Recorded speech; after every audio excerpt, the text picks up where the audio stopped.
In this Indian town, saffron, the symbol of Hindu identity, has taken over.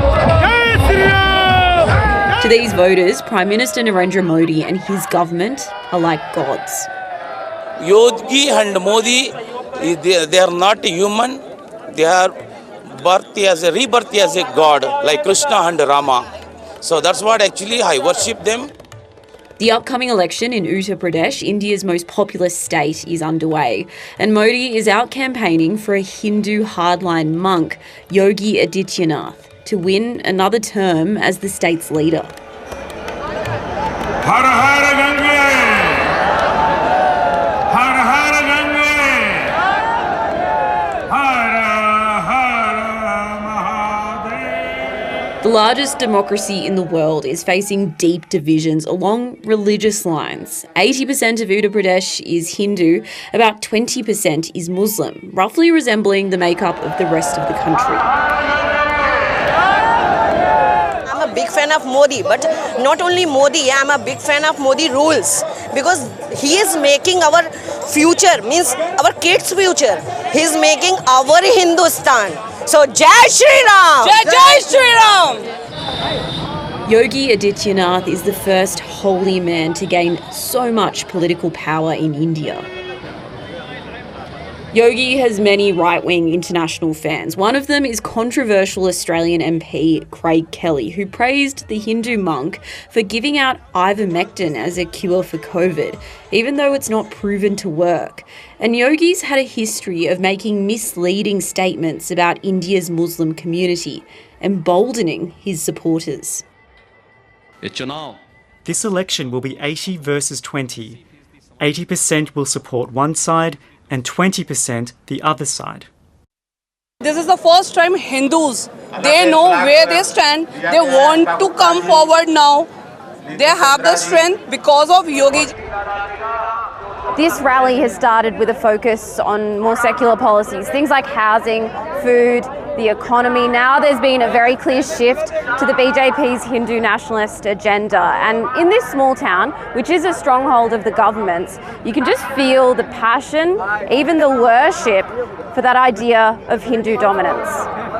Yogi comes power, if Modi comes power again, so the Sharia law will be collapsed.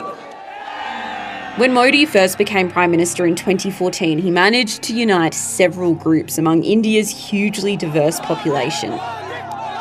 There's a mythology around Modi that voters relate to. He's risen from a small town and he's seen as a common man that's not from India's elite. We work for the welfare of the poor. A new house for a poor family means a new life. But Modi's BJP government has introduced a series of laws with a religious focus. Very assertive brand of Hindu nationalism that definitely targets the Muslim minority in very explicit ways.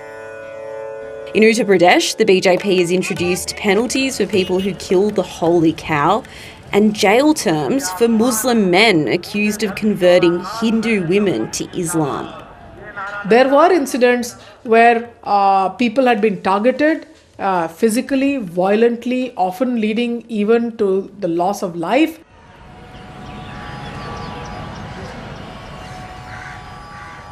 India's religious split is now coming to a head. There have been protests across the country because some Indian colleges have banned the hijab, backed by the BJP.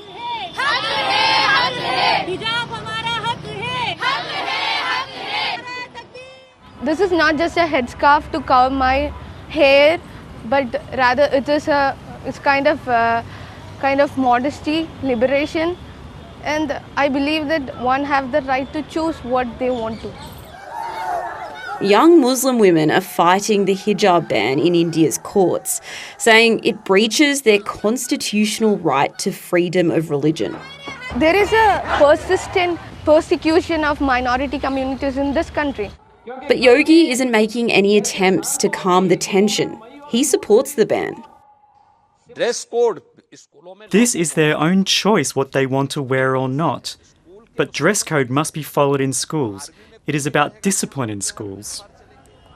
India's constitution says it's a secular nation without state religion, allowing people to practice any faith. But these campaigners trying to overthrow Yogi in Uttar Pradesh say India's secular core is being threatened by the BJP's Hindu nationalism. We used to celebrate our festivals together, but Yogi and his party have divided us on religious lines. Australian Prime Minister Scott Morrison says relations with India are reaching new heights. The two countries have a strong union against China. But critics question if Australia should be wooing a government, which groups like Human Rights Watch and Amnesty accuse of persecuting Islamic people. I think that there is a need to raise voice. I hope Australians will be standing with us and in this fight for our rights. Hi, I'm Lee Sales. Thanks for watching this story. If you'd like to watch more of 730's stories, they are on the left of your screen. And tap on the button below to subscribe and get the latest from ABC News.